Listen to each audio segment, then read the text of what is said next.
Global Sylheti council পোস্টমাউন্ট এবং আইলস of Waals অঞ্চলের কার্যকরী কমিটি গঠন উপলক্ষে সভা হয়েছে। স্থানীয় একটি হল রুমে অনুষ্ঠিত হয় এ সভা।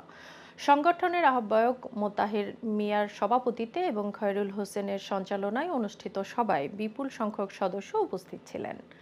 সবার আহ্বায়ক কমিটিকে পূর্ণাঙ্গ কার্যকরী কমিটিতে রূপান্তর করা হয়। নির্বাচন কমিশনার হিসেবে দায়িত্ব পালন করেন মোতাহির মিয়া, আব্দুল মুকিত এবং মুসলিম খান।